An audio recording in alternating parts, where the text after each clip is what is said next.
mesdemoiselles, messieurs, dans toutes les entreprises humaines, les entreprises industrielles, commerciales et de services, après une certaine période de fonctionnement, les gens sérieux ont l'habitude de faire un bilan. En 1959, le 4 janvier 1959, a été la révolution congolaise qui a conduit à l'indépendance en 1960. Et depuis cette époque jusqu'à ce jour, en chiffres ronds, 50 ans d'indépendance, plus exactement 48 ans d'indépendance. Il était vraiment temps qu'on puisse évaluer pour voir où est-ce que nous en sommes avec cette révolution congolaise qui s'était déclenchée le 4 janvier 1959 et qui nous a conduit à l'indépendance. Notre conférence de presse va se répartir en 3 chapitres. Un premier chapitre est le Congo avant l'indépendance.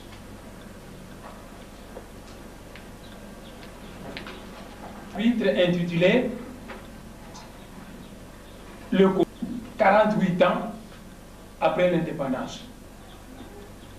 Et puisque le bilan de ces 48 années est négatif, il va s'intituler « Que faire maintenant ?»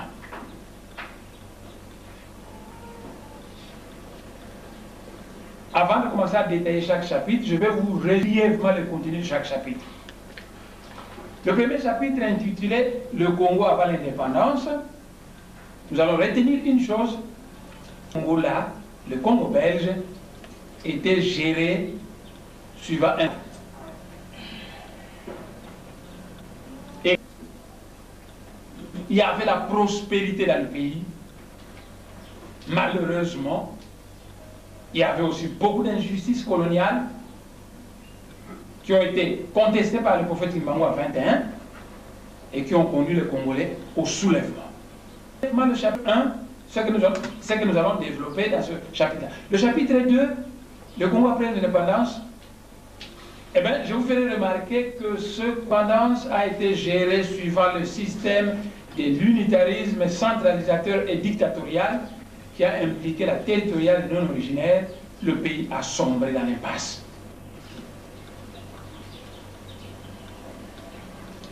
Les choses ne marchent pas.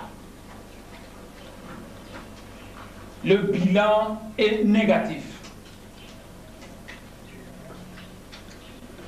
Par conséquent, dans le troisième chapitre, nous allons nous poser la question de savoir, le bilan est négatif, le pays est fantastique, et pourtant le bilan est négatif. Que faire maintenant? Dans ce chapitre-là, nous allons parler du premier paragraphe appelé la réconciliation nationale. Poser la question que faire maintenant? Le point numéro 1, la réconciliation nationale. Le point numéro 2, transformer la République démocratique du Congo en une grande confédération congolaise. Nous allons expliquer tout ça. Et le point numéro 3, se mettre l'homme qu'il faut à la place qu'il faut.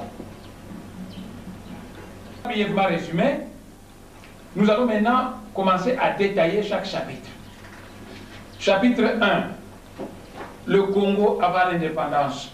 Eh bien, notre pays, qui s'appelait alors Congo belge, après tous les massacres du roi Léopold II, c'était un grand criminel qui coupait les bras aux Congolais, dans le Mayombe, au lac Maïndombe, dans la province de l'Équateur, pour la recherche du caoutchouc. Après une longue période indescriptible, petit à petit, le Congo, notre pays, est entré dans la voie du développement, à tel point que, par comparaison avec l'ex-colonie française d'Afrique, le Congo était en avance. Sur le plan urbanisme, école, industrie, dans toutes les provinces, s'il vous plaît. La ville de Léopoldville, qu'on appelle aujourd'hui Kinshasa, a raison à Brazzaville, mais Brazzaville n'était qu'un gros village. La ville de Léopoldville, qu'on appelle aujourd'hui Kinshasa, par comparaison à Bangui, mais Bangui, village. Abidjan n'était qu'un village, Libreville. Non, Kinshasa faisait la fierté et de tous les Africains qui le considèrent comme la grande métropole d'Afrique. La construction, c'est building et la beauté. Sur le plan du développement, nous sommes au même niveau que l'Afrique du Sud, au même niveau que la Corée et au même niveau que la Malaisie. À l'époque d'ailleurs, les Sud-Africains venaient se faire soigner ici. Quand ils tombaient malades, c'est ici qu'ils venaient se faire soigner.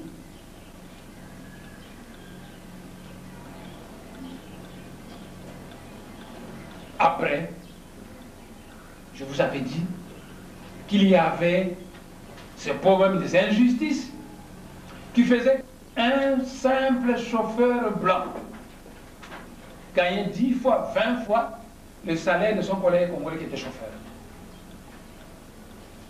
Un instituteur de l'école primaire blanc, il gagnait 10 fois, 20 fois plus que l'instituteur congolais de même niveau scolaire et exerçant les mêmes fonctions. On fouettait les Congolais pour un rien.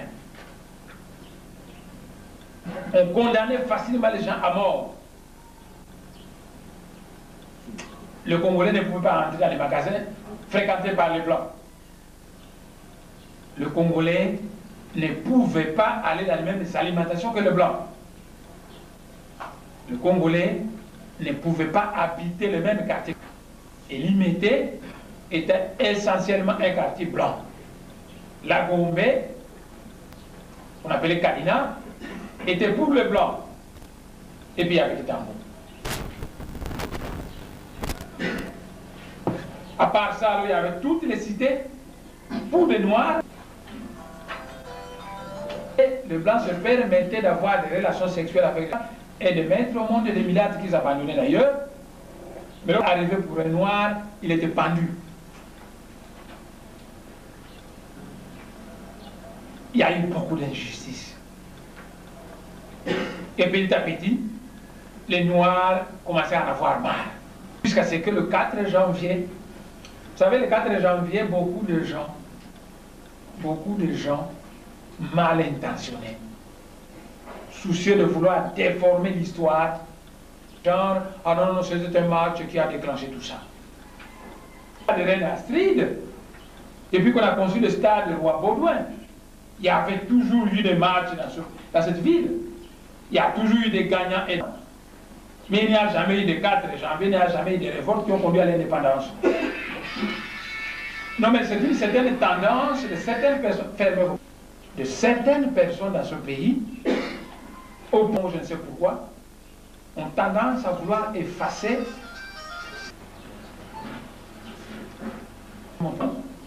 toutes les actions de gloire posées par les Bakongo. C'est ridicule. Nous sommes tous des Congolais. Si les gens de l'Équateur posent une action glorieuse, à tout seigneur, tout honneur. Si les gens du Katanga, du Kassai, je sais qu'il y a Kassaïens, posent une action glorieuse, on la glorifie. Mais les gens de bêtises ici, l'indépendance. C'est pour vouloir minimiser, parce qu'ils vont tenter d'effacer des mousses posées par les Bacons. Ils ont dit non, c'était un match de Mikado, patati patata. Mais depuis que les Belges ont construit des stades de football dans ce pays, il y a toujours eu des matchs, il y a toujours eu des perdants. Il y a eu un match qui a amené les Congolais à l'indépendance. Qu'est-ce qui devait se passer le 4 janvier 1959? Mais les Bacons voulaient organiser un meeting politique. Et l'administrateur colonial belge a interdit ce meeting. Puisque les gens, on a informé le premier bourgmestre de la ville de Kinshasa, un blanc, donc le premier gouverneur, que Kassavou est têtu, les Bacons se réunissent quand même à Limika. Ils sont venus avec leur armée et ils se sont mis à massacrer la population révoltée. Alors, les Bacons qui étaient à cette place-là ont dit nous en avons marre, vous avez arrêté Moutaki Mangou, il est mort en prison. Dit panda, dit panda, dit panda. Je ne veux pas vous parler, c'était passé à ce moment-là, je ne vais pas vous en parler. Les phénomènes s'étaient passés. Et demandez les Quinois, demandez les Balouba, les Bangala qui étaient à Kinshasa, ils vous diront qu'ils ont vu apparaître des chérubins courts comme ça, qui ont... Bon, je n'entre pas dans ces détails-là. Finalement, les magasins commençaient à flamber. Parce qu'à partir de Bongolo jusqu'à Mariano là-bas, c'était les portiers qui habitaient avec leurs magasins. Ils avaient construit leur maison, tout, et au-dessus dormaient là-bas. Les armes commençaient à crépiter. Pendant qu'il y avait le match au stade, les gens sont allés dire au stade, donc les gens du stade n'étaient pas encore sortis. On leur avait apporté l'information que Kuna est baby. Et quand le match est terminé, quand ils sortent du stade, partout c'était le cri du panda, panda, du panda. Et effectivement, ils sont entrés dans la danse. Ils sont entrés dans la danse, venus danser une danse qui a existé là-bas avant que le match ne se termine. Le 4 janvier 1959, et le 30 juin, le pays était devenu indépendant. Le pays était devenu indépendant. Le pays est devenu indépendant avec Kassavou, président de la République, Lumumba comme Premier ministre. Ce personnage fantastique tous les deux. Contrairement à ceux qui injurient Kassavou pour glorifier le Lumumba, qui glorifient Kassavou pour injurer le Lumumba, je dis que Kassavou et le Lumumba, c'était deux personnages fantastiques. Ils étaient complémentaires. Vous voyez? L'homme et la femme sont complémentaires. La femme, elle toute seule, ne peut pas mettre au monde un enfant. Et l'homme tout seul ne peut pas mettre au monde un enfant. Mais en se mettant ensemble. Donc, ce sont des êtres complémentaires. Kasavubu et Lumumba, c'était deux personnages complémentaires. Je peux faire toute une conférence pour vous le démontrer, mais je vais vous donner quelques exemples. Kasavubu, c'est un ex-curé. Il était au grand séminaire de Kabwe. C'est quelqu'un qui avait appris la maîtrise de soi. Par-dessus tout, c'est quelqu'un qui a été élevé selon la culture Congo. Donc c'était quelqu'un de calme. Que quand il y a un problème, il prend tout ce temps pour analyser le problème avant d'agir. Lumumba était plus jeune que Kasavubu. Donc là aussi c'est de la complémentarité. L'un est plus âgé, l'autre est plus jeune. Le de l'âge pèse, le jeune agit. Et là où il faut beaucoup de délicatesse, beaucoup de souplesse et de sagesse, le plus âgé agit. Donc Kasavubu était plus âgé et le Lumumba était plus jeune. Là aussi il y avait la complémentarité. Kasavubu était de nature très calme et le Lumumba était fougueux. Là aussi il y avait la complémentarité. Donc je pouvais continuer et vous démontrer que c'était deux personnes. Et les puissances extérieures ont vite compris cela. Vite compris que Kasavubu et Lumumba ensemble formaient un talisman qui allait risquer d'être très bénéfique pour le peuple congolais. Et vous savez la suite. C'est la CIA américaine qui a fait assassiner Lumumba. Servi les Congolais. Les puissances extérieures qui qualifiaient Kasavubu de vipère. La vipère de l'indépendance, donc quelqu'un de très calme, mais chaque fois qu'il mordait, c'était toujours fatal. Les puissances extérieures avaient décidé d'éliminer Kasavubu et Lumumba, en commençant par le plus fougueux, le plus jeune. Et on a commencé par faire partie Lumumba, après on a fait partie Kasavubu. 48 ans d'indépendance, ça ne marche pas.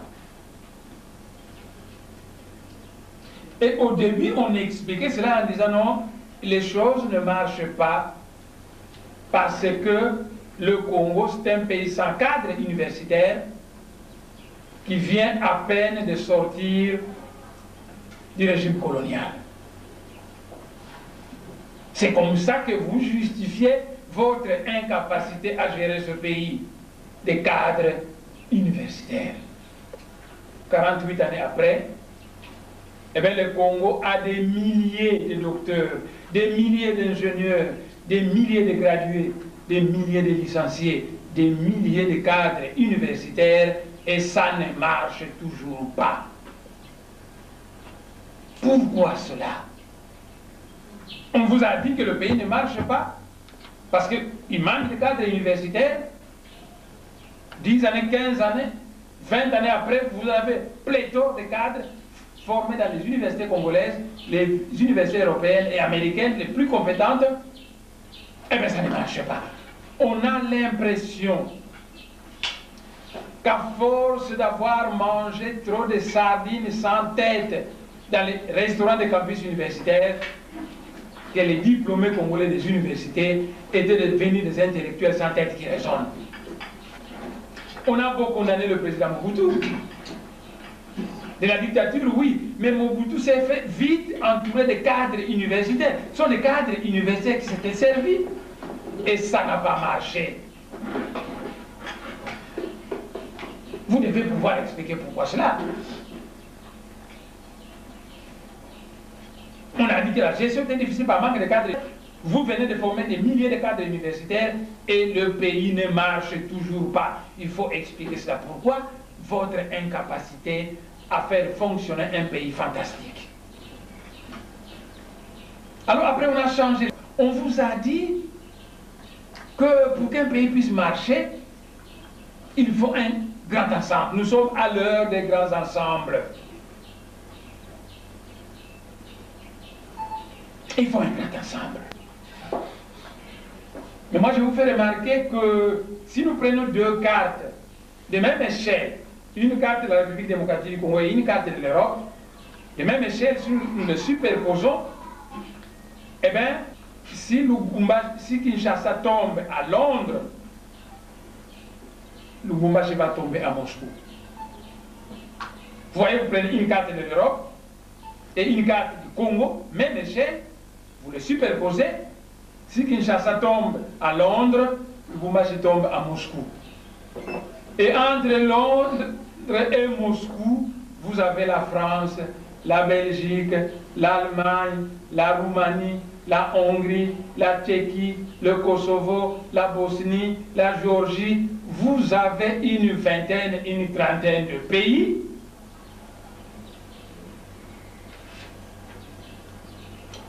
La République démocratique du Congo, c'est à peu près l'Europe, à peu près l'Europe occidentale. Ce n'est donc pas un petit pays, c'est un grand ensemble. Et on vous dit que nous sommes à l'heure des grands ensembles. Pour qu'il y ait développement, il faut un grand ensemble. Et moi, je déclare que la République démocratique du Congo, c'est un grand ensemble. Et les Congolais, vous donc, vous avez été incapables de développer ce pays qui a sombré dans la misère. Vous devez pouvoir expliquer pourquoi cela.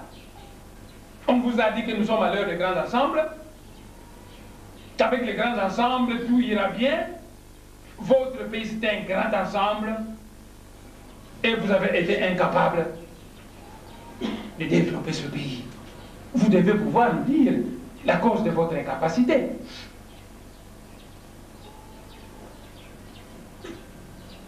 Les grands ensembles.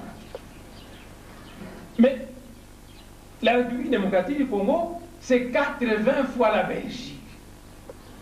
C'est véritablement un grand ensemble. La République démocratique du Congo, c'est à peu près 4 fois et demi la France.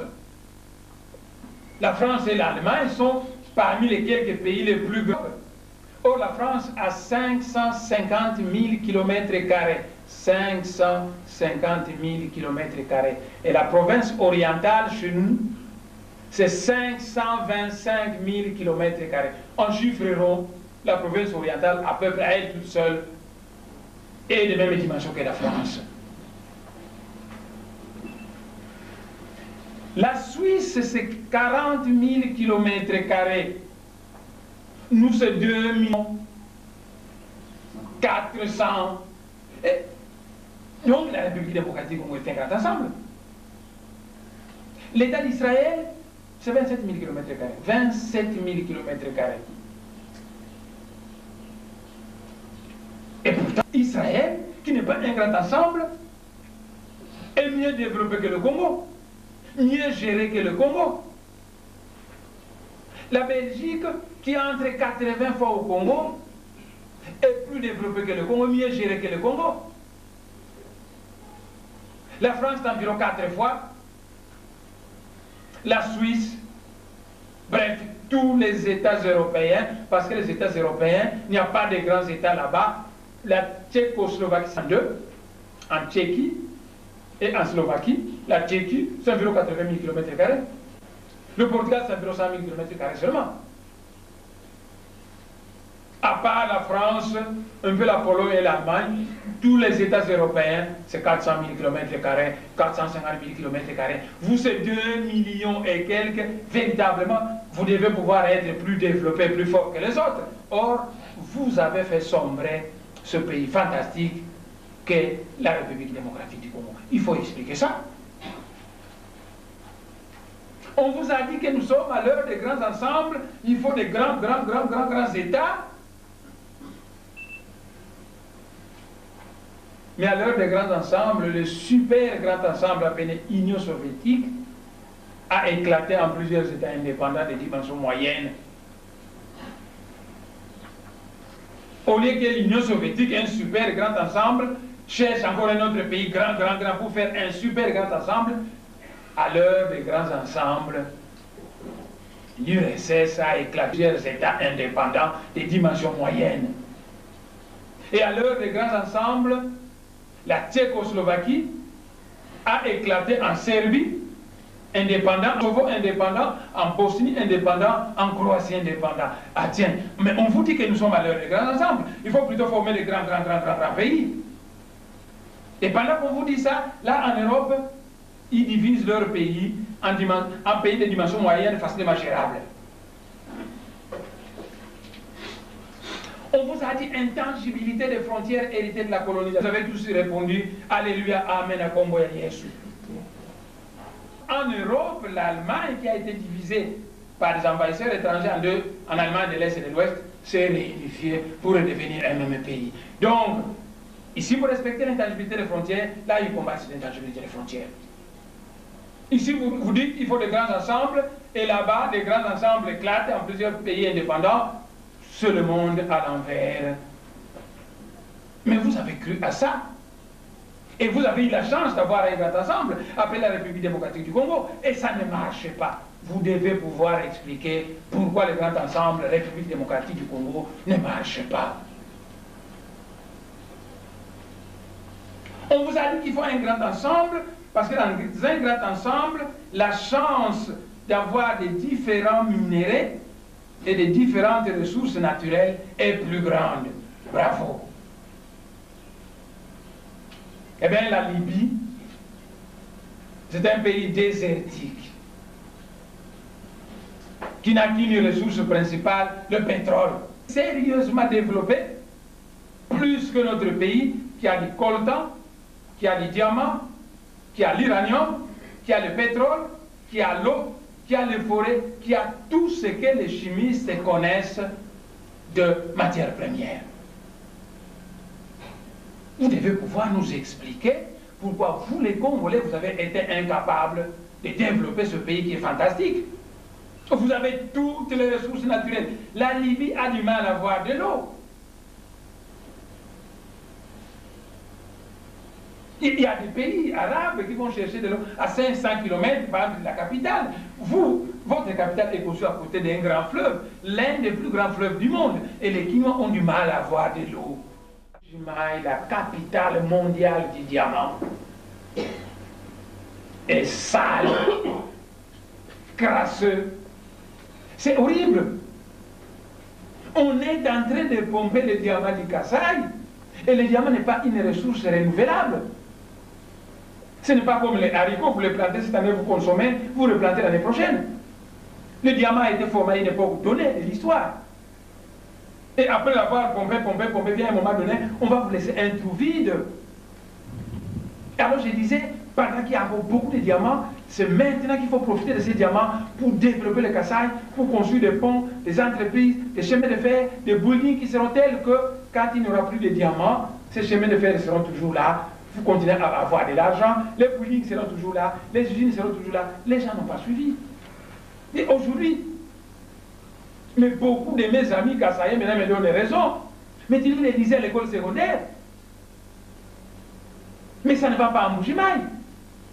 Mbujimaï est semblable à une orange qu'on a sucé sur le jus et qu'on est en voie de jeter. On a pompé tous les diamants, ça a produit des milliards, c'est parti ailleurs, partout sauf au Kasaï. Et résultat final, le Kasaï est sous-développé pendant qu'il a produit des milliards. Le Mayombe, la terre Congo du Mayombe. La terre chez les Bakongo appartient au clan. Donc les Maniangas n'ont pas de terre, les Mayombe n'ont pas de terre à eux, les Bantabi n'ont pas de terre. C'est la terre des Bakongo. Parce que la terre appartient au clan. Moutakasabuko était le clan Kinanga. Et la loi sacrée du royaume du Congo dit que la terre appartient au clan. Tout le Congo qui est des clans Kinanga, eh bien, la terre de Moutakasabuko dans le Mayombe, c'est sa terre. Un Mouyombe des clans Kinanga qui va dans le Manianga, la terre des clans Kinanga qui est là-bas, c'est leur terre. Un Mouladi de Brazzaville qui est des clans Kinanga, quand il vient chez les Bantandou, la terre des clans Kinanga qui est là-bas, c'est sa terre. Donc, si vous voyez un Mouyombe qui vous dit c'est notre terre du Mayombe, c'est un menteur. Si vous voyez un Maniaga qui vous dit notre terre du Maniaga, c'est un menteur. C'est la terre des Bakongo. Et tous les Bakongo sont répartis dans des clans. Et ces clans sont répartis dans toutes les régions. Et la loi sacrée du royaume a dit la terre appartient au clan. Quand vous arrivez dans une région dans laquelle vous venez de parler, vous n'avez qu'à dire votre nom, le nom du clan de votre maman et de votre papa. Eh bien, on va vous dire, vous voyez le village là-bas. Ce sont les descendants du même clan que ta mère. C'est ta terre, c'est tes cousins, c'est tes frères. Tu vois là-bas, ce sont les descendants de ton père. Eh bien, notre terre Congo du Mayombe, mais c'était une forêt équatoriale fantastique. Des étrangers sont venus, ils ont exploité à outrance, à telle époque qu'aujourd'hui, la forêt a disparu dans le Mayombe. Le Mayombe est en voie de désertification. Ça a produit des milliards et ça a profité à d'autres. Actuellement, les gens vont maintenant dans l'Équateur, où il y a des forêts fantastiques. Et on a déjà commencé à saccager cette forêt équatoriale. Ça va produire des milliards qui vont aller dans les poches de tout le monde, sauf les Congolais. Et plus tard, les forêts vont disparaître. On a pris tous les diamants du Kasaï. Et plus tard, ça va disparaître. On est en train de prendre le pétrole, de prendre. Maintenant que nous avons ces ressources, c'est maintenant. Mais comment voulez-vous? Si le fédéralisme des années 60 avait continué au Kasaï, chaque fois qu'on exploitait des diamants, il y a un pourcentage qui devait rester au Kasaï, géré par les Kassaïens eux-mêmes, dans le développement. On a prôné l'unitarisme, mais on a pompé tout, on a amené ici, on les a mis dans des comptes à l'étranger, et le Kasaï est en voie de devenir une région misérable et pitoyable. Nous entrons au chapitre 3. Je vous ai démontré qu'avant l'indépendance, notre pays était un pays fantastique, convoité. Les Sud-Africains venaient se faire soigner ici. Nous étions au même niveau que les Coréens et les Malaisiens. Et je vous ai démontré que 48 années d'indépendance après, vous avez été incapable de développer correctement ce pays. Que tout va mal. À tel point qu'aujourd'hui, c'est vous les Congolais pour le moment qui partez en Afrique du Sud pour vous faire soigner, alors que c'est eux qui venaient ici. Quand madame achète un sac de riz, souvent je regarde où est-ce qu'on a cultivé ce riz. Et l'autre jour, j'ai failli pleurer quand j'ai vu un sac de riz où on a marqué que ça venait de la Malaisie en Asie. Donc, vous les Congolais, même le riz, vous ne savez pas le planter. Vous ne savez pas fabriquer d'ordinateur.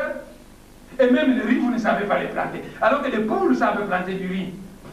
Prenez du riz non pelé, jetez par terre, hein? Les pauvres là qui sont en train de prendre ça, ça s'enfonce dans le sol, la pluie tombe, ça pousse. Donc même des poules savent planter du riz, et vous les Congolais, vous êtes incapables de planter du riz, à tel point que vous mangez du riz qui vient de la Malaisie. Quand j'ai vu ça dans ma cuisine ici, j'étais vraiment malheureux.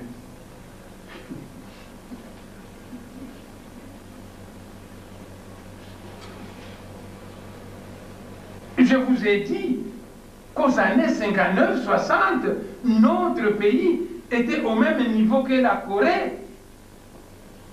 Mais aujourd'hui, maintenant, vous achetez, je ne sais pas, des Hyundai, des portables qui viennent de la Corée, des voitures fantastiques qui viennent de la Corée, et vous, ça ne marche pas. Incapables, les Congolais incapables de développer votre pays, et tout ce que vous êtes capables, c'est chercher des femmes, boire et danser dans l'église et dans les bars. Ça, vous êtes très fort. Même un petit pays comme le Rwanda s'est développé mieux que la République démocratique du Congo. Vous n'avez qu'à prendre. Je n'ai jamais été au Rwanda, mais j'ai un ami avec qui on était à l'université qui il est pharmacien. Hein? C'est un Congo du Bas-Fleuve, il est pharmacien. Il allait donner cours au Rwanda. Et il m'a dit, mon cher, nous devons absolument tout faire pour développer le Congo central. Parce que le Rwanda, mais c'est un petit pays de rien, 27 000 km². Payer du ticket, aller voir au Rwanda, le petit Rwanda s'est développé mieux que vous, les Congolais. Les Nigériens nous enviaient, les Ivoiriens nous enviaient. Aujourd'hui, nos théâtres de Mamboka, c'est par terre, même ça, c'est devenu par terre. Et aujourd'hui, vous passez votre temps à commander des films au Nigeria, à commander. Mais c'est vous avez été incapable d'entretenir ce qui existait, incapable d'innover et incapable de créer du nouveau. Qui êtes-vous, monsieur le Congolais, alias Zaïrois?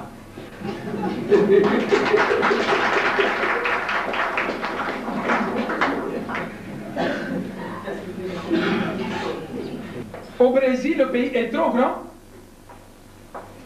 Rio de Janeiro, la capitale, était au bord de l'océan Atlantique. On a trouvé que c'était désavantageux. La capitale, c'est le centre le plus rayonnant d'une civilisation d'un pays. Et on a décidé au Brésil de construire la capitale au centre du pays, pour que les ressortissants de toutes les régions puissent parcourir une même distance pour arriver au centre. Au Nigeria, Lagos était au bord de l'océan et tout le pays était derrière. On a décidé de construire Abuja, une capitale ultra-moderne au centre du Nigeria. Abidjan, en Côte d'Ivoire, c'est au bord de l'océan. Et on a décidé de construire une capitale au centre du pays, à Yamoussoukro. Lorsque les Belges sont venus, la première capitale de ce pays, c'est Vivi. C'est le Bakou.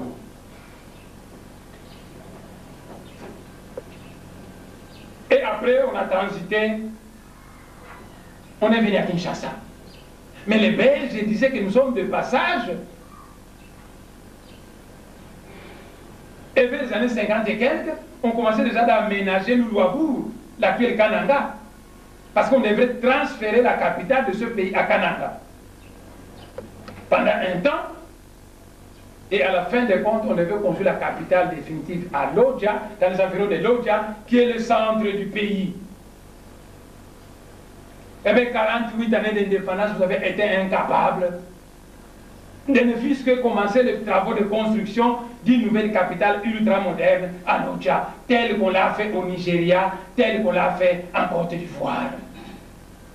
Et même à Kinshasa, mais allez en France. Allez à Abuja, allez à Yamoussoukro, allez un peu partout dans tous les pays du monde. Il y a un palais présidentiel ou un palais royal, consacré, construit, c'est somptueux. Ça, c'est le palais royal. Barack Obama va bientôt entrer à la Maison Blanche, qui est le palais présidentiel aux États-Unis. En France, il y a un palais présidentiel consacré et il y a un palais du Premier ministre.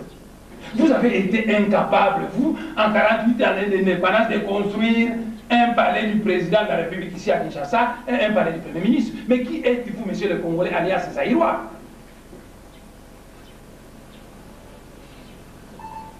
Incapable.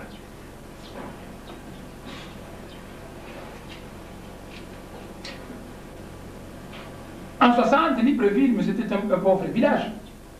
Si vous voyez les efforts qui sont faits actuellement à Libreville par rapport à ce que vous avez fait ici, c'est horrible. La Côte d'Ivoire, mais tous les petits pays, la Côte d'Ivoire c'est un petit pays de rien du tout. Et c'est mieux développé. La richesse de la Côte d'Ivoire, vous le savez, c'est le café et le cacao. Oh, le café et le cacao. La Côte d'Ivoire est le 4e producteur mondial du café et du cacao. C'est grâce au café et au cacao qu'on a la Malaisie. Mais la Malaisie s'est développée avec l'huile de palme. Donc on est venu prendre les noix palmistes à Yangambi, chez nous. C'est là qu'ils sont venus prendre les palmistes améliorés, qui sont allés planter. Et actuellement, allez voir la Malaisie.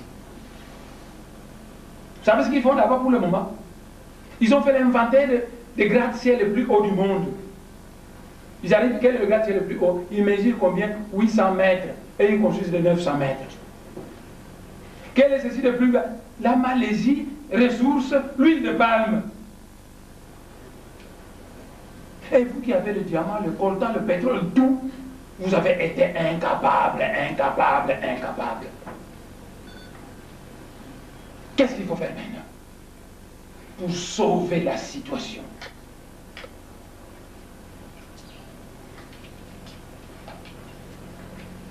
Mais parce que quand ça ne marche pas, quand les gens pleurent, quand les gens se lamentent, quand les gens ne peuvent pas payer le minéral de leurs enfants, toutes ces lamentations sont des prières qui montent dans le monde spirituel. Et pour sauver ceux qui pleurent, Dieu n'a qu'un seul moyen, c'est placer son esprit dans certaines âmes d'élite, dans le pays en question. Ces âmes d'élite sont des âmes fortes, sont dotées d'une forte personnalité, ils sont connaisseurs, ils ont du charisme, et ces âmes d'élite écartent les fainéants du volant. Souvent, ils prennent le volant pour redresser la situation et faire en sorte que, qu'est-ce que nous devons pouvoir faire? Parce que nous avons un pays fantastique. Et n'oubliez pas, mes chers frères, que le Congolais, mon peuple, le peuple congolais, c'est un peuple fantastique. Voilà. Quand vous allez sortir, vous allez regarder le bâtiment qui est en face. Ça appartenait à un Congo, M. Mambou. Et les maçons qui l'ont construit, certains parmi eux n'ont même pas terminé l'école primaire. La grosse maison là-bas. Construction, pour construire une maison comme ça. Et ça, depuis que je l'ai construit, depuis l'époque du président Mobutu, fonctionnaire impayé, mal payé, sous-payé. Mais c'est moi-même l'architecte qui a dessiné cette maison. Je n'ai pas fait les ingénieurs, j'ai fait la chimie et la physique. L'architecte qui a dessiné, c'est moi-même. L'ingénieur conducteur des travaux, c'est moi-même. Le contrôleur des travaux, c'est moi-même. Regarde, le Congolais, vous avez du génie. Quand les gens viennent voir, ils pensent que j'ai fait des ingénieurs de construction. Les Congolais qui ont construit cette maison, j'ai causé souvent avec eux. Beaucoup parmi eux, ils n'ont même pas terminé l'école primaire. Notre peuple, c'est un peuple génial. Vous regardez les jeunes Congolais en ville, les jeunes chômeurs, avec une petite assiette là-bas, il y a un peu de bazooka, il y a un peu de tout, mais c'est du dynamisme commercial. Il suffit de canaliser ça, il suffit de microcrédits, et ça va exploser. Allez en Afrique du Sud. Beaucoup de médecins très compétents dans les hôpitaux en Afrique du Sud sont des Congolais. Des Congolais diplômés de l'univers, diplômés du campus de notre université. Donc le génie, vous l'avez. Actuellement à Toulouse, il y a un centre de recherche aéronautique où on construit les avions. Mais il y a un jeune Congolais qu'on a pris ici qui est là-bas, qui est devenu friqué. Un jeune de rien du tout, même pas âgé de 15 ans qu'on l'avait pris. De ces jeunes qui fabriquent les avions là en fil de fer. Mais quand les ingénieurs ont regardé ça, ils ont dit mais c'est fantastique. Ce garçon qui n'a pas étudié l'aéronautique, le mouvement de l'air, quand vous avez affaire à un objet volant. Ce garçon qui ne connaît rien de la résistance, qui ne connaît rien, mais ce qu'il a fait répondait exactement aux lois. Mais on a pris ce jeune, on l'a amené. Il travaille maintenant dans un centre de recherche en France. Ses parents lui-même vont le voir aux frais d'eux. Donc le peuple congolais est génial. Mais pourquoi tous ces génies ne vous a pas permis de vous développer. Les Congolais allaient en Afrique du Sud, allaient aux États-Unis. Il y a eu des Congolais qui ont travaillé à la NASA là-bas. Mais allez en Europe. Donc le génie, vous l'avez. Les antennes de télévision. Mais il y a maintenant beaucoup de jeunes Congolais qui fabriquent ces antennes, qui leur a appris ça. Ils les fabriquent et ça fonctionne même mieux que les antennes que vous achetez. Donc le génie, vous l'avez. Moi, je vois le génie au sein de mon peuple.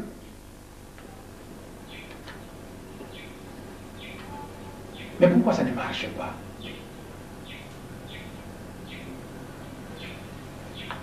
Mais parce qu'il vous manque un chef visionnaire. Parce qu'il vous manque un chef ultranationaliste congolais. Parce qu'il vous manque un chef juste qui ne punit jamais des innocents.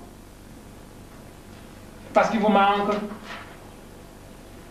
des chefs qui vous donnent un salaire qui vous met à l'aise et qui vous permet de mettre tout votre génie au service du développement.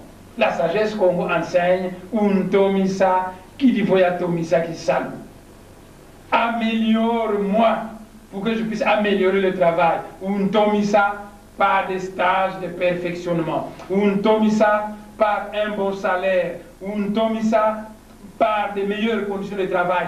Je vous le dis, en vérité, que le jour où le Congolais recevra un salaire qui le met à l'aise, qu'il aura de meilleures conditions de travail, eh bien le miracle va s'accomplir dans le développement. Parce que dans l'Ouest africain, il y a eu beaucoup de ferrailleurs congolais, de maçons congolais qui sont allés construire toutes ces villes qui sont actuellement dans l'Ouest africain. Le Gabon est plein de maçons congolais, de carreleurs, de ferrailleurs, patati patata. Et partout où nous allons, nous, Congolais, c'est le génie, c'est l'étonnement. Tel que vous impactez les gens dans la musique, dans les autres professions, c'est la même chose. Mais imaginez-vous, il fait un moment, j'étais chef du laboratoire de bactériologie à l'Institut de médecine tropicale. Avec un salaire ridicule. Qu'est-ce que je faisais? On devait travailler de 8h à 15h. Et bien quand je pars, je travaille très rapidement. De telle manière que vers 14h, j'ai déjà terminé le travail. Et je pars travailler dans un autre laboratoire privé. Je pars faire des heures supplémentaires. On appelait ça aller travailler chez Tata Yemo. Parce que je venais de faire mes heures complémentaires à Mama Yemo. Et quand je sortais de laboratoire, le chef, ok, Nagay et pas à Tata Yemo. C'est comme ça. On quitte là-bas, 2 heures supplémentaires là-bas, on va dans un autre hôpital faire encore 2 heures. Pour qu'à la fin du mois, et parfois quand je rentrais ici, je donnais le cours de mathématiques, de physique et de chimie à certains enfants de manière de ce quartier. Vous voyez? Chef de laboratoire de bactériologie, beaucoup de responsabilités, salaire ridicule, pour pouvoir nourrir ma femme et mes enfants et aider ma famille.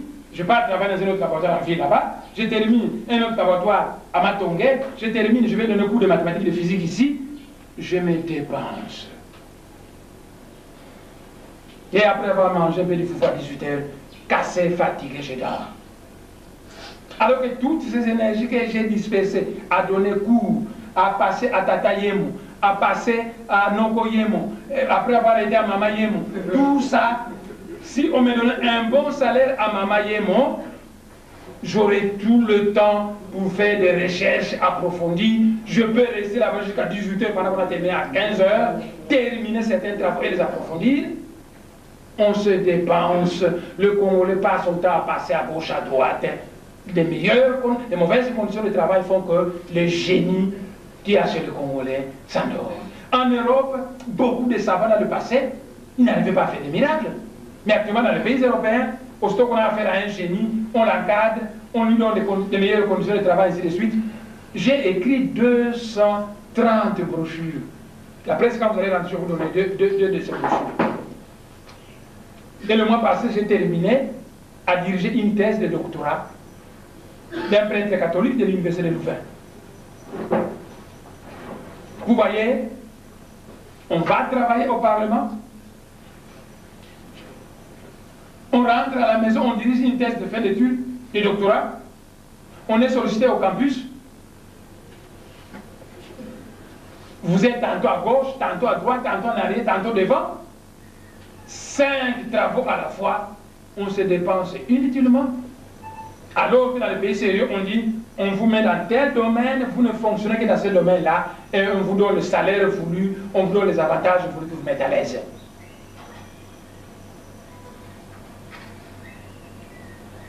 Donc, ça n'a pas marché. Qu'est-ce qu'il faut faire?